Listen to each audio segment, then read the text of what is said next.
सावधान, दैनिक जरूरत का आधा कैल्शियम भी नहीं ले पा रहे भारतीय। ऑस्टियोपोरोसिस यानी हड्डियों का घिसना एक ऐसा छुपा चोर जो दबे पांव आता है और पूरे शरीर को खोखला कर देता है।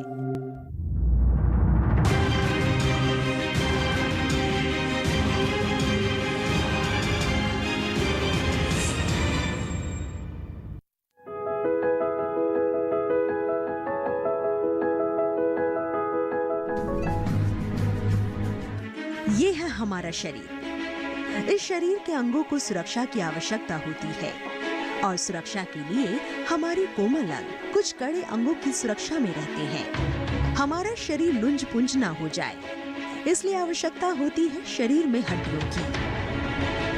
जरा सोचिए, यदि पूरे शरीर में एक ही हड्डी होती तो जाहिर है कि हमारे शरीर में लचीलापन नहीं होता और हम अपने अंगों को हिला डुला नहीं पाते।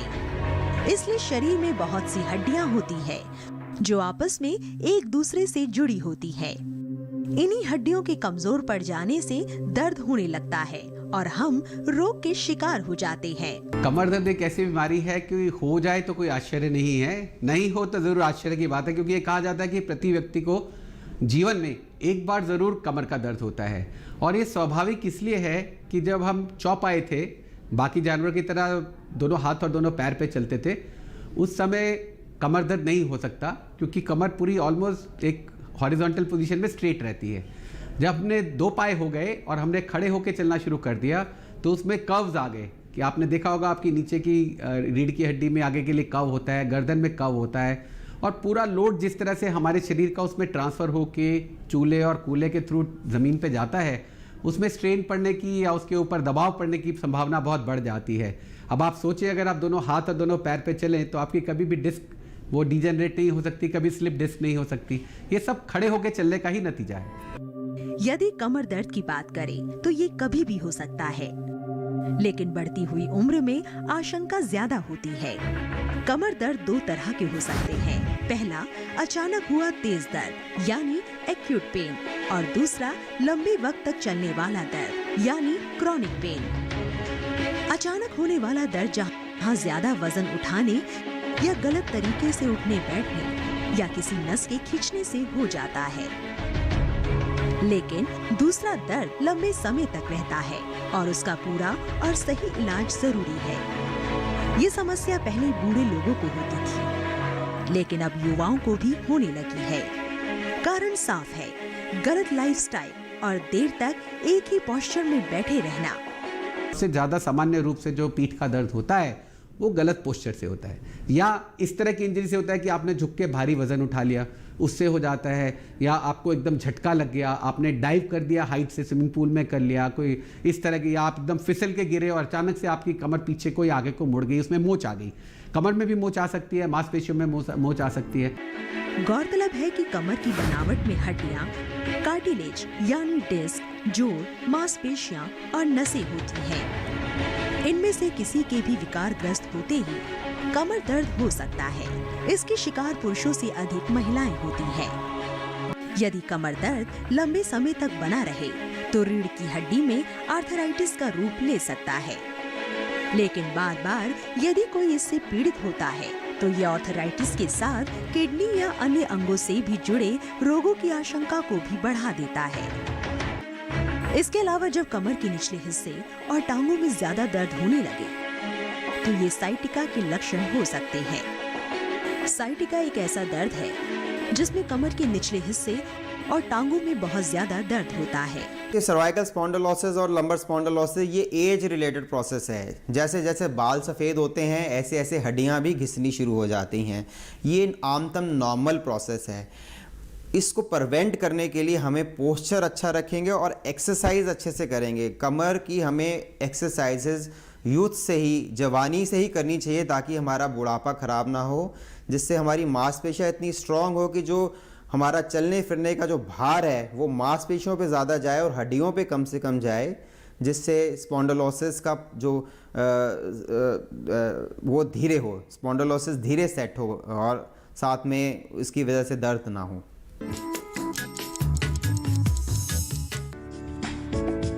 ये कामयाबी है अन्नदाता की।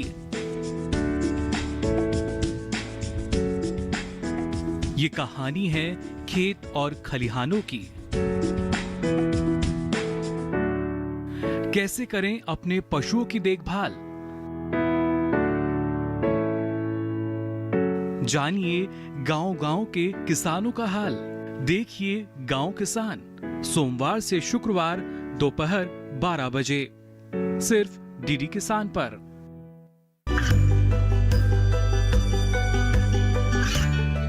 गांवों और पिछड़े क्षेत्रों में सरकारी योजनाओं की जानकारी पहुंचा। देश में कौशल और क्षमता विकास कर ग्रामीणों को सामाजिक बदलाव और विकास से जोड़ने की दूरदर्शन किसान की पहल चौपाल चर्चा देखें सोमवार से शुक्रवार सुबह 9 बजे।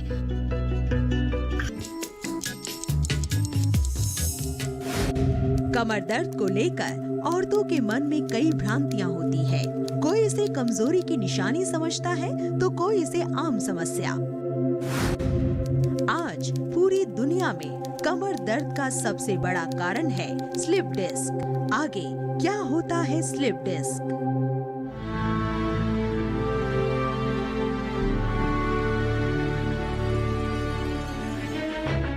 ये है हमारी रीढ़ की हड्डी जो 33 हड्डियों से मिलकर बनी होती है, जिसमें से 22 की सक्रिय भूमिका होती है। स्पाइनल कॉर्ड या रीढ़ की हड्डी में न केवल शरीर का पूरा वजन टिका होता है, बल्कि ये शरीर को भी गति देती है और पेट, गर्दन, छाती और नसों की सुरक्षा करती है।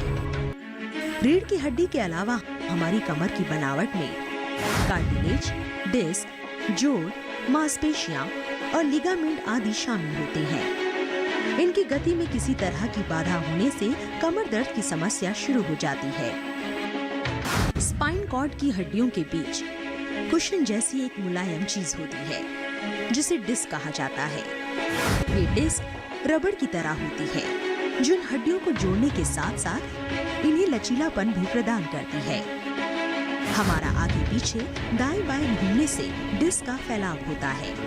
जो हमारा स्पाइनल जो स्पाइन है, रीढ़ है, उसका एक मुख्य जो काम है, उद्देश्य है, वो है अंदर की नर्व्स की रक्षा करना। अब आप देखें कि हमारा ब्रेन है तो उसके आसपास जो स्कल बनाया गया, खोपड़ी बनाई गई है, वो ब्रेन को प्रोटेक्ट करने के लिए बनाई गई है ताकि इंजरी ना हो, क्योंकि नर्व की एक बार इंजरी हो जाती है तो उसमें रिकवरी बहुत मुश्किल होती है। और जो ब्रेन जो है एक ट्रांसफार्मर की तरह है जहाँ से सारा करंट जा रहा है, तो उसकी जो वायरिंग है वो रीढ़ के थ्रू जा रही है, जो स्पाइनल कॉर्ड के थ्रू जा रही है। जैसे आप समझ लें कि सारे की सारी वायर्स, हाई टेंशन वायर्स उसके थ्रू लोड होके जा रही है। जब स्पाइनल कॉर्ड पर दबाव बढ़ने लगे और मरीज का दर्द इतना बढ़ जाए कि उसे चलने, खड़े होने, बैठने या अन्य सामान्य कार्य करने में असहनीय पीड़ा होने लगे, ऐसी स्थिति में पेशेंट को तुरंत अस्पताल में भर्ती कराएं, क्योंकि इसके बाद जरा सी भी देरी पक्षाघात का कारण बन सकती है। शियाटिका एक बीमारी है जो बच्चे से लेके यौष्ट से लेके जो खेल रहा है एल्डरली तक हो सकती है।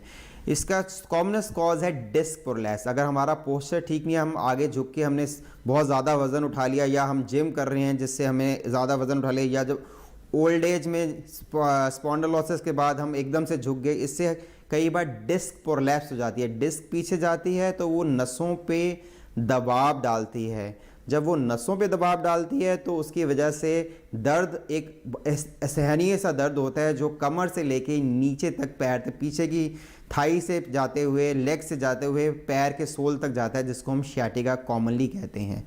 इसके और भी कई कारण हैं, लेकिन कॉमनेस्ट कॉज ये डिस्क प्रोलैप्स हुआ था। कमर दर्द से जुड़ी बीमारियों के लक्षणों में पैरों का सुन्न हो जाना, कमजोरी का एहसास होना, पेशाब में परेशानी, चलने पर पैरों के दर्द का बढ़ना, झुकने या खांसने पर पूरे पैर में करंट जैसा लगता है। हालांकि स्लिप डिस्क के ज्यादातर मरीजों को फिजियोथेरेपी से राहत मिल जाती है, लेकिन परंपरागत तरीकों से आराम ना पहुंचे तो सर्जरी ही एकमात्र विकल्प है। लेकिन सर्जरी होगी या नहीं, ये निर्णय पूरी तरह विशेषज्ञ का होता है। सबसे पहले तो हम उसको थोड़ा एक्टिविटी कम करके एक्टिविटीज़ लिमिटेड करते हैं। डिस्क में सूजन आ जाती है स्लिप के बाद, उसको कम करने के लिए दवाइयाँ देते हैं, फिजियोथेरेपी देते हैं। अगर किसी को नर्व पेन ज़्यादा है तो उसमें टेंस देते हैं, या अलग अलग तरह की IFT देते हैं फिजियोथेरेपी करके, और वेट करते हैं कि ताकि वो श्रिंक हो जाए। और नेचुरल कोर्स में वो श्रिंक हो जाती है, और जब नस पे प्रेशर हट जाता है तो पेशेंट रिलीव हो जाता है, और धीरे धीरे उस पेशेंट की स्ट्रेंथिंग एक्सरसाइज करके उसको एक्टिविटी में लाते हैं। लंबे समय तक एक ही पोस्चर में रहना हमारे शरीर के लिए सही नहीं होता। बैठकर काम करते हुए या पढ़ते हुए हर घंटे के बाद 5 मिनट का ब्रेक लेना अच्छा होता है। डेस्कटॉप की स्क्रीन की ऊंचाई इतनी होनी चाहिए कि आपको झुकना ना पड़े। कमर दर्द आजकल एक तरह से एपिडेमिक बन गया है, क्योंकि आजकल जो हमारे जो लोग काम पे जाते हैं वो ज़्यादा देर कंप्यूटर पे बैठे रहते हैं, और कंप्यूटर बैठ पे लगातार काम करते रहते हैं, और उनका पोस्चर ठीक नहीं होता, आगे झुक के ज़्यादा देर काम करते रहते हैं, बीच में स्ट्रेच नहीं करते, एक्सरसाइज नहीं करते। इस वजह से ऐसा देखा गया है कि कमर दर्द और सर्वाइकल पेन्स काफ़ी बड़ी मात्रा में बढ़ गए हैं, स्पेशली यंग एज में। और ओल्ड एज में ऑस्टियोपोरोसिस और इस तरह की बीमारियों की वजह से ये कैल्शियम, ये इस तरह के बैक एक और कमर के दर्द बढ़ रहे हैं। विशेषज्ञों के अनुसार छोटी छोटी बातों पर बहुत अधिक तनाव भी कमर दर्द की वजह हो सकता है। जब हम नकारात्मक सोचते हैं तो शरीर में बैड हार्मोन्स तेजी से बनते हैं और हड्डियों और जोड़ों पर अटैक करते हैं। रोज़मर्रा ज़िंदगी में बहुत स्ट्रेस है, और स्ट्रेस का इस पे प्रभाव पड़ता है। इससे कमर दर्द बहुत कॉमनली हो जाता है। मसल तनाव होने का कारण मसल्स में दर्द होना शुरू हो जाता है, टाइट हो जाते हैं। उससे गर्दन में भी दर्द हो सकता है, रीढ़ के ऊपरी भाग में दर्द हो सकता है, और कई लोगों को तो सर दर्द, खास करके सामने की तरफ और पीछे की तरफ माथे में दर्द होता है। और तनाव के दर्द की खास बात ये होती है कि अगर आप ठीक से सोते हैं तो ये सुबह तो ठीक होता है, लेकिन जैसे दिन बीतता है और शाम का समय आता है तो शाम के समय में जो दर्द बढ़ता है वो प्रायः तनाव के कारण ही होता है। और तनाव का इफेक्ट ज़रूर नींद पे भी पड़ता है, कमर पे भी पड़ता है, दर्द पे भी पड़ता है। तो इसलिए हम हमेशा कहते हैं कि स्वस्थ रहें, मस्त रहें, खुश रहें, तो काफ़ी बीमारियां दूर रहती हैं।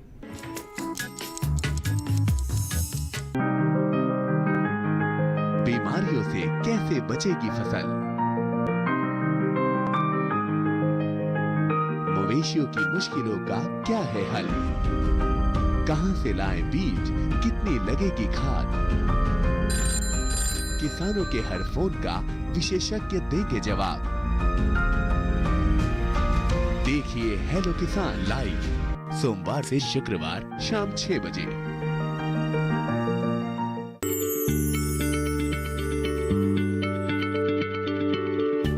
क्या आप किसी बीमारी से परेशान हैं? चाहते हैं डॉक्टर की सलाह? तो हम हैं आपके साथ, बताएंगे आपको जीने की राह। समस्याएं आपकी, समाधान देश के मशहूर विशेषज्ञों के। घर बैठे बात करें देश के जाने माने डॉक्टरों से। हमारे लाइव प्रोग्राम स्वस्थ किसान में हर शनिवार शाम 6 बजे से 7 बजे तक।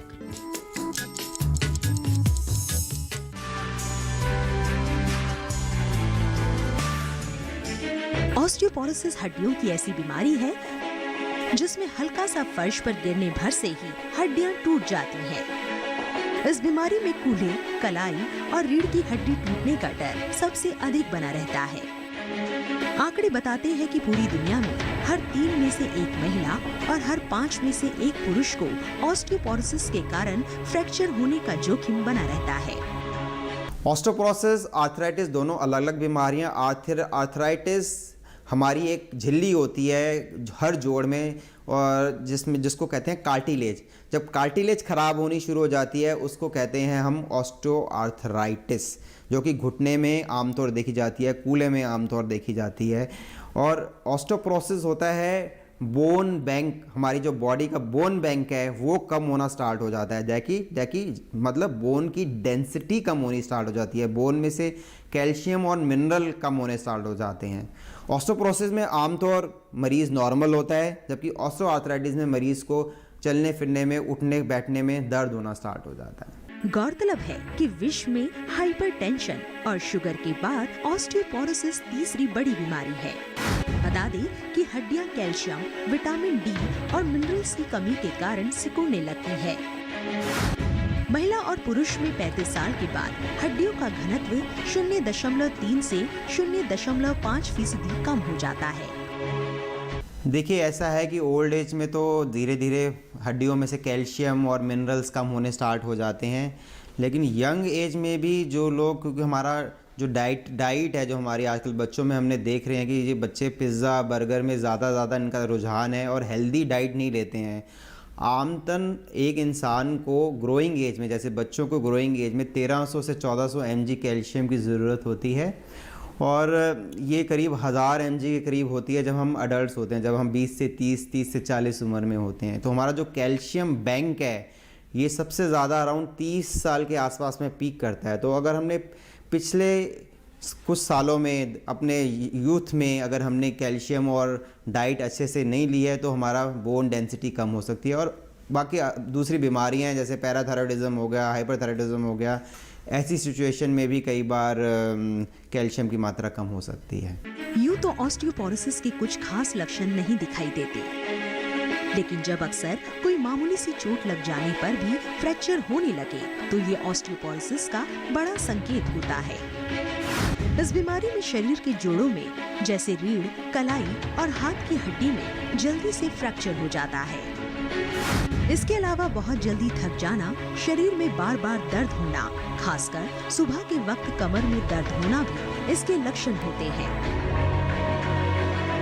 बुजुर्गों के लिए सलाह ये है कि जहाँ आप घर में रह रहे हैं, एक तो आपको 50 साल से ऊपर फीमेल्स को और 60 साल से ऊपर मेल्स को बोन डेंसिटोमेट्री करानी चाहिए। डाइट अच्छी रखें, कैल्शियम और मिनरल डाइट में ज़रूर लें, विटामिन डी ज़रूर लें डाइट में 1300 से 1500 mg। दूसरा, अपने घर में जो है अपने जहाँ आप बेड पे सो रहे हैं वहाँ पे आसपास लाइट लगा के रखें। जब आप बाथरूम जाएं तो लाइट जला के जाएं।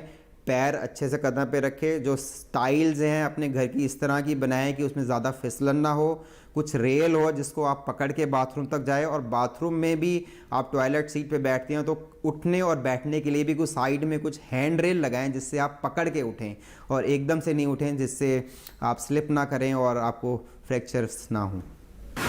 गौरतलब है कि महिलाओं में एस्ट्रोजन नाम का हार्मोन हड्डियों का घनत्व बनाए रखता है, लेकिन मेनोपॉज के बाद एस्ट्रोजन का स्तर गिरने लगता है।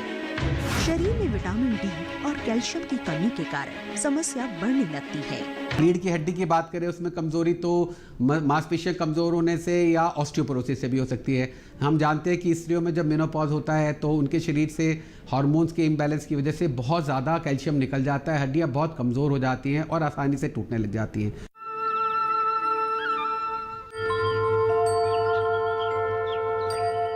सांस संबंधित विकार हो, चाहे कमर दर्द से संबंधित विकार हो, थायराइड रिलेटेड परेशानियों में भी अर्ध चक्रासन लाभदायक है। दोनों हाथों को कमर पे रखें, कोहनियों को समीप करें, श्वास भरते हुए गर्दन को पीछे की ओर ले जाएं और धीरे धीरे प्रयास करें अपने सीने वाले भाग को आकाश की ओर ले जाने का। सामान्य श्वास के साथ इस आसन में बने रहें। धीरे धीरे श्वास भरते हुए वापस आए